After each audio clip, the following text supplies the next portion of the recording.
All right, so today in our math workshop, we're doing number 4 and number 5. I kind of wanted to take some time to talk about these and go over the work with them. Normally, we would just call out our answers and go over them. But what I saw on the test last week is for, like, adding and subtracting, we're still not doing those decimals quite correctly. The majority of us are, but some of us it's still, for adding and subtracting, what's that number one rule with decimals? What should I be doing? Lining them up. So I'm going to write my first number first, because for subtracting, we cannot change that order. All right, I'm going to put the decimal, because I don't really care where the numbers are. I care where the decimals are right now.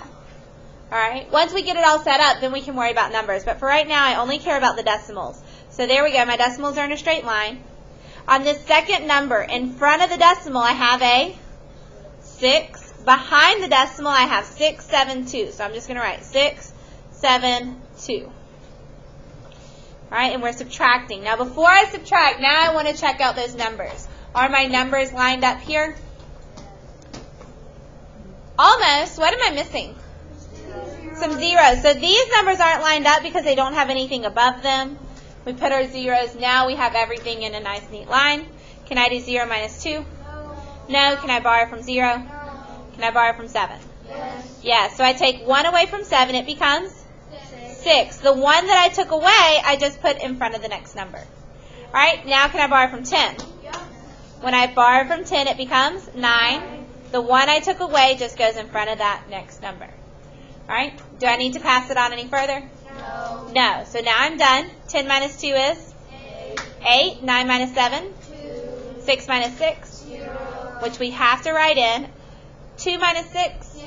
We can't do, so we can borrow again. I take 1 from 3, making it 2. And that 1 goes in front of the 2, so now it's a 12. 12 minus 6 is 6. And then we have 2 minus nothing, which is 2. All right, so let's double check our answer. Make sure we have 26.02. All right. On number 5, when we line that up, this time am I worried about my decimals? No. In fact, a lot of times when we line this up, we'll just leave them out completely. All right, so when I'm multiplying here, 2 times 5, 10, carry the 1, 2 times 9, plus 1, 19, carry the 1, 2 times 4, 8, plus the 1, 9. So I get 990. Put my 0 as a placeholder. 3 times 5, 15. Carry the 1. 3 times 9, 27 plus the 1, 28. Carry the 2. So I'm going to make that a 2 on top now. 3 times 4, 12 plus the 2, 14. So now we're ready to add those. 0, 9 plus 5, 14. Carry the 1, which gives me 18. Carry the 1, 5, and then our 1. All right. When I write out my answer, all right, is my answer 15,840? It's Tanner. What do I need to do? You need to count how many times the decimal is moved in the numbers and then move it that many times on your final answer. Okay, so we have three numbers behind the decimal in our problem, which means we need 3 numbers behind the decimal in our answer. So I get 15.840. All right, guys, something I want us to work on is being able to tell when that 0 is important and when it's not important. All right, so what I want you to ask yourself in order to determine that, if I take the 0 off, does my place value change? All right, if your place value changes, then that 0 is necessary. We need it. If I take it off and my place value doesn't change, then was it really doing anything? No. So I want us to look here. If I take that 0 off, if I cover that 0 up, what place value is 8 in? The tenths. What place value is 4 in? The hundredths. If that 0 is there, what place value is 8 in? Tenths. What place value is 4 in? The hundredths. So was that 0 doing anything at all? No. So we needed the 0 for when we counted over. But now, in the final answer, we could actually write this as just 15.84. Either one of those would be acceptable. All right. Again, guys, it might not seem like a big deal now, but as you progress in the higher level math, like when you get to the high school, we're not going to want extra zeros floating around. So that's why I'm kind of telling us now, hey, this is how we determine if it's necessary. Did the place value change when I took it off? No. All right? We needed it to count over, but we don't need to write it in our final answer. Hannah? The only time you really need the zero is when it's like in the middle of the number, because that's the only time that it's like making the other numbers. Exactly what Hannah's saying is the only time we need it is if it's in the middle of a number or if it's in a whole number, right? If it's at the end of a whole number or if it's in the middle of something. Are there any questions about the math workshop today? All right, so what I want you to do is get out your homework, and we're going to pass that to the person behind us. All right, so let's get out our homework. I'm going to pause our recording while we grade and go over homework and questions. All right, so that's back with your number 15 notes, and I need you to get out a piece of paper while we're doing that. All right, so put that back with your number 15 notes. I need you to get a piece of paper out while we're doing this. All right, so we're going to take notes on a piece of paper. I had printed out this beautiful thing that was guided notes for us to take notes with. We did it last period. I didn't like it, so we're changing it. So if you're in first period and watching the video, I changed what I was doing.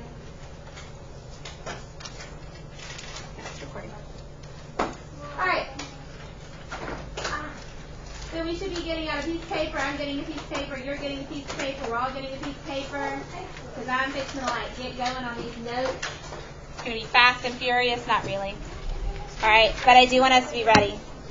All right. So we should have a piece of paper out.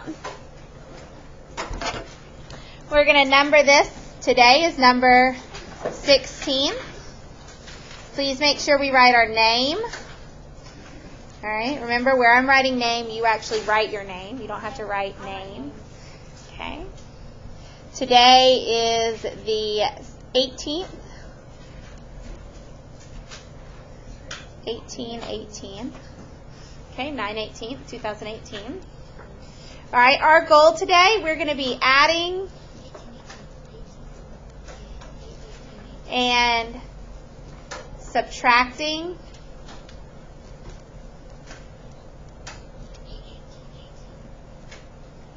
fractions.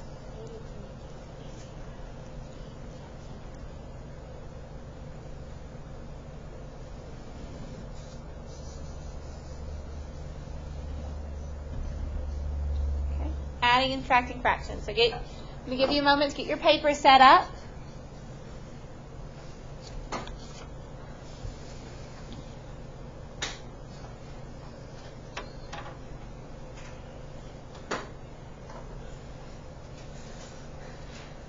Okay, so let me put a little star here because there's really one rule that's very important.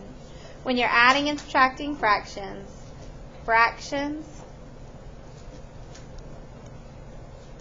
must have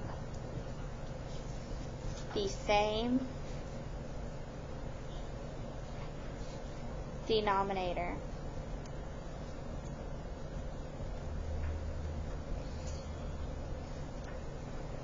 I think I went a little.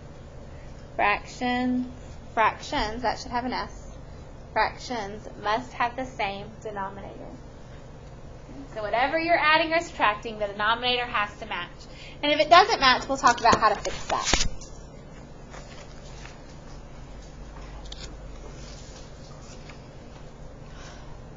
Now remember, this rule is only for adding and subtracting. So let's even write that. Fractions must have the same denominator to add and subtract, because I don't want you to look back at that rule later and think it works for all of them, because for multiplying and dividing it has different rules.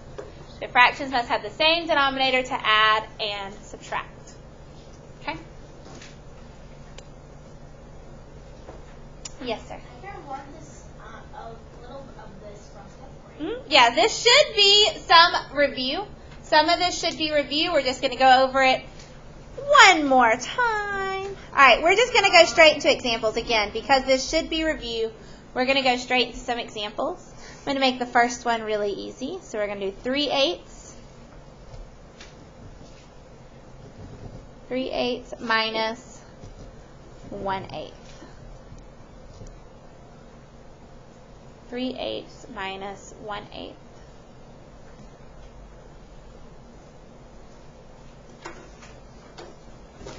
All right.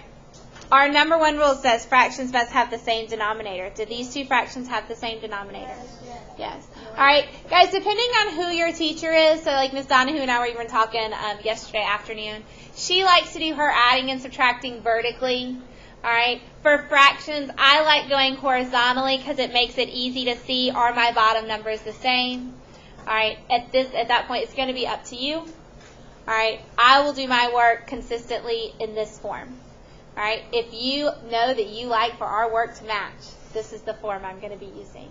If last year, you know, your teacher set it up vertically with the fractions on top of each other, this is just a heads up. I don't do that.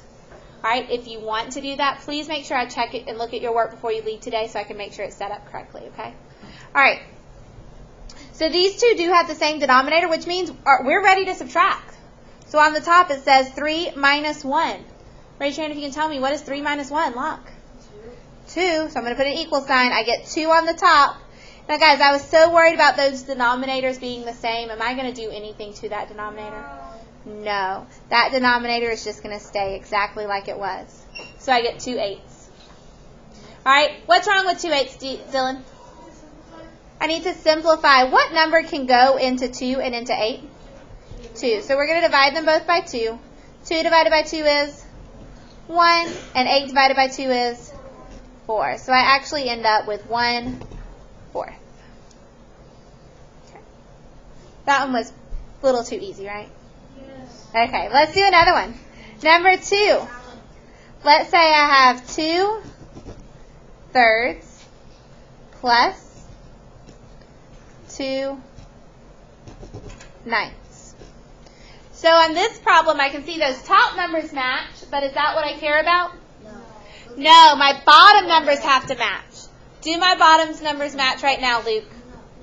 No. Okay, Luke, can you tell me what's a good number? 3 and 9. I need to make them match.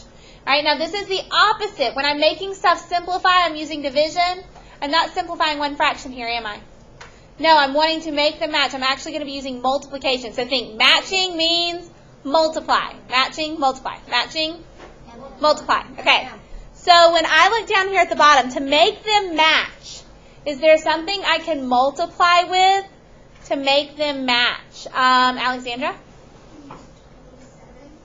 I could use 27 because I can multiply 3 times 9, and that's going to give me 27, right? And I can multiply 9 times 3, and that's going to give me 27. All right, there's actually a smaller number. And guys, the good thing about smaller numbers is smaller numbers are a little bit easier to work with. Any other ideas on how I can make them match, Daniela? 3 times 3. So guys, if I put times 3 here, what is 3 times 3 going to give me? 9. And then will they match? Yeah. So guys, here's the thing. You do not have to multiply both fractions every time. Sometimes you will. But in this case, since I can just do 3 times 3 and get 9, that's going to be the easier method. All right. Now, with fractions, it's kind of like a balancing scale. If I do it to the bottom, to keep it balanced, we have to do it to the top. Good, guys. So we're going to multiply 3 at the top as well. All right. What's that new fraction going to be, Luke? That was going to be 6 9. 6 9. So we have 2 times 3, which gives me 6, and then 3 times 3, which is 9. And guys, what do you notice when I'm writing this? I'm writing my new one underneath because I'm changing that entire problem. Do y'all see how I'm doing it just underneath now? All right, I'm not going out to the side because am I actually adding these yet? No, I'm going to write my new problem up underneath. Just this helps me when I'm doing my work to remember where everything's going. All right, did I do anything to the second fraction? No, so this is just 2/9. And I know we're going a little slow right now. All right, but we'll pick it up. We'll pick up the pace in just a moment. All right, so now I can add those. What do I end up with on top, Abby? 8, and on the bottom? 9. That 9, which doesn't change. So I get 8 9ths. 8 9ths, 8 and 9 are right next to each other on a number line, so can that simplify? No, we know automatically. All right, so I'm going to move this down some, or up some, so I can keep going. All right, number 3, so I'm just going to skip some lines here. All right, you'll notice what I do is I like to, where my furthest work went down, I just make sure there's a line space for when I get over there. Keep going, move across. All right, number 3. We're going to do 3/4 plus 5/6. Okay. So this time, 4 and 6. Can I multiply one of those to where it equals the other? No, I can't multiply just one in this case. But I do want to think, guys, what is the smallest number that I know I can multiply 4 and it equal, and I can also multiply 6 and it equal? What's the smallest number that I want to work with here? Hannah? 12. How can I make 4 a 12, Hannah? By multiplying by 3. So if I do it on the bottom, do it on the top. And then how can I make 6 a 12? Hannah? Multiplying it by 2 if I do it on the bottom. Do it on top. Guys, can y'all clearly see what number I'm using to multiply? Yeah. So do I want to see that on your paper? Yes. All right. So this first fraction, on the top it says 3 times 3, which gives me 9. And on the bottom, 4 times 3, which is 12. Again, do y'all see how I'm writing my new problem directly underneath? Plus, over here we have 5 times 2, which is 10. And on the bottom, 6 times 2, which is 12. Now can we add those up? Yes.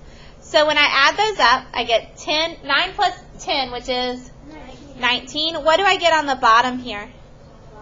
12. 12. Remember, guys, we worked really hard for those to match. Keep them matching. So I get 19 over 12. All right? Okay, listen very carefully what I'm going to ask you. Will 19 and 12 simplify? Will it simplify, Mateo? Okay, so you answered 2 different things. You said yes, but then you didn't tell me how to simplify it. You told me to make it a mixed number. Do we see those are 2 different things? When I'm asking, will it simplify, I'm asking, is there something that can go into 19 and into 12? Is there? No. When we're changing it to a mixed number, that's a different process. Okay? So, will it simplify? No. Can we leave it like that, though? No. All right, we do have to change it, but we're not simplifying when we change it. We're actually changing the form to, what was that, Mateo? A mixed number. A mixed number. All right, what is the process for changing it to a mixed number? Can anyone walk me through that? Chandler?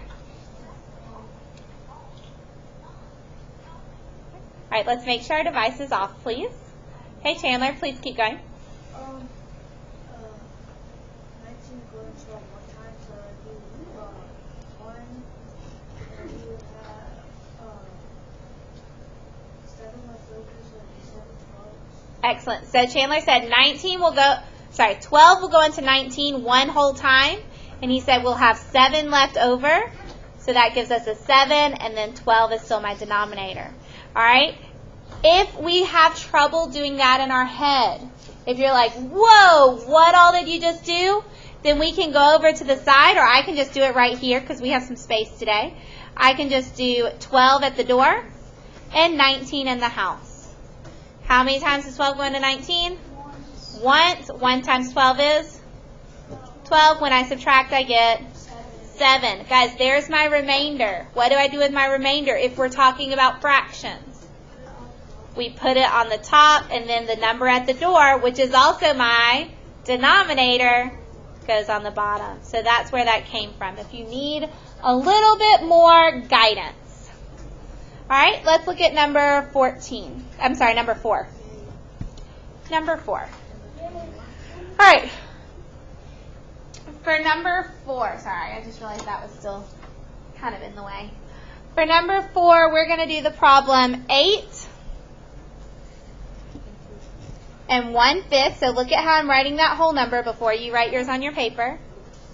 Minus 5 and 2/3.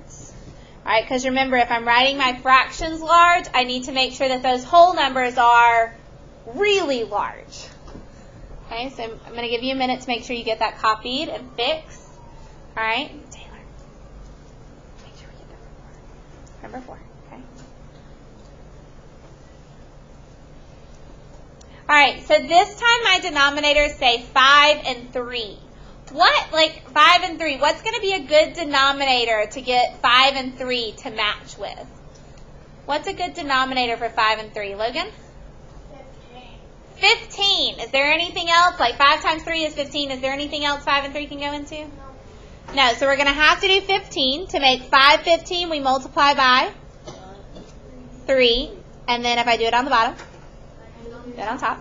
To make 3 15, we multiply by 5. And if I do it on the bottom, I do it on the top. All right, am I doing anything to the whole numbers, guys? No. No, so when I rewrite my problem, I'm still going to write 8. And then on the top, Taylor, let's put it away, okay? On the top, we have 1 times 3, which is 3. On the bottom, 5 times 3 is 15.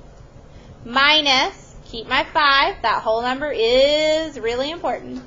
2 times 5 is 10. And 3 times 5 is 15. So I'm going to pause right here. Are there any questions so far on this problem? Because it's about to get weird. All right. Some of us know where I'm about to go. I need our hands down. If you know, that means you had a really awesome math teacher last year. All right. If you do not know where I'm going yet, I need us to make sure that we're paying attention. Those guys that have seen this before, if you can just be patient, because if you'll think back to last year, the first time you saw this, you were probably going, whoa, that's weird. Okay? So let's give everyone a second to see this, all right? When I'm looking at this subtraction, now that my denominators match, it says 3 minus 10. I can't do 3 minus 10. So I'm going to borrow, just like we used to borrow with subtraction. All right? But now we're taking a whole number and we're giving it to a fraction. So we've got to be aware something weird's going to happen here, okay? So I'm going to take 1 away from 8. When I take 1 away from 8, I'm taking 1 whole away. Do we agree with that? All right, when I take 1 whole away from 8, what's it going to become? 7. So I'm going to go ahead and mark that out and put my 7. Are y'all okay with that? And see how when I'm writing it vertically, it gives me room to do that correction? All right, when I'm taking 1 whole from 8, what I'm actually passing over is not just 1, I'm passing over 15 pieces out of 15. Because how many pieces was this broken up into? 15. So what I'm passing over is actually 15 out of 15. Because what's 15 over 15 equal to? 1 whole, correct? So 15 over 15. Can I add 15 over 15 to 3 over 15? Yeah. 15 over 15, the bottom number is 15. The bottom on the other one is 15. So really what we're doing is we're adding basically in the denominator again. All right? Because again, we're taking 1 whole away. Do y'all agree that 1 is equal to 15 over 15? Okay? Since I'm giving it to the fraction, do I want to give it to the fraction as 1 whole? Or do we want to give it to the fraction as a fraction? We want to give it as a fraction. So that's a 15 over 15 here that I'm giving. 15 plus 3 is 18. And what's my denominator still? 15. Minus, have I done anything to the second one? No. All right, so I'm going to pause here. Are there any questions on where I got the 18 from? So I'm going to pause. Make sure. Are there any questions I got the 18 from? Everyone understands that we're just adding that 1 whole in. It's got to be a 15 over 15 since I'm adding it to a fraction. We can't just add in 1. Are we okay with that? All right. So now can I subtract 18 minus 10? Yeah. All right. So first, since we have these whole numbers out here, all right, what's 7 minus 5 give me? 7 minus 5 is 2. Then 18 minus 10 is 8 over 15. Can 8 and 15 simplify? No. All right, are there any questions on where I got the 2 from? Are we okay with that? Do I need to move this down any? Maybe a little bit so we can see it better? All right, we're going to do one more problem together, guys, and then I'll give you your homework to look at. All right. Number 5, we're going to do 2 and 3/4, so that's a whole number, so write it big, plus 7 and 5/8.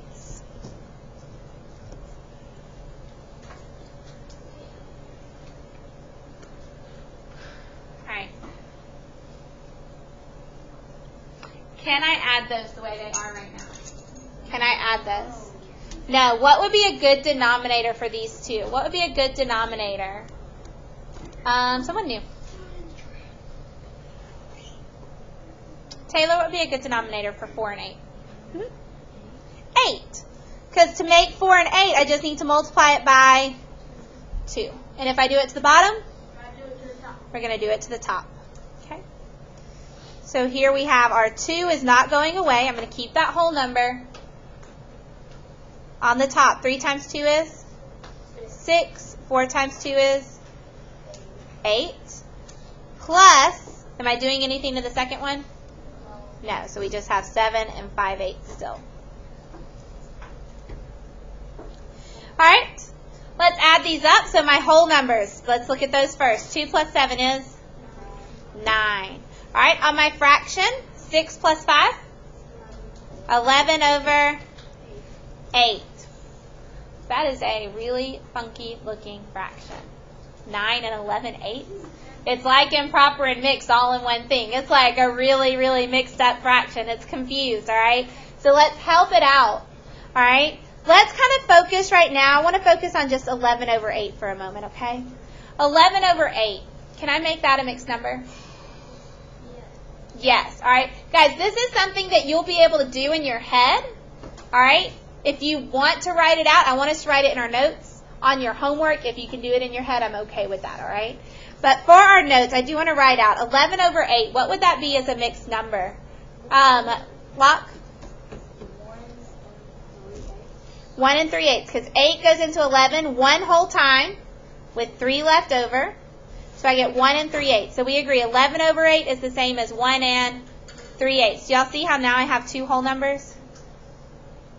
So we get 10 and what, Taylor? 3/8. Good job. Okay.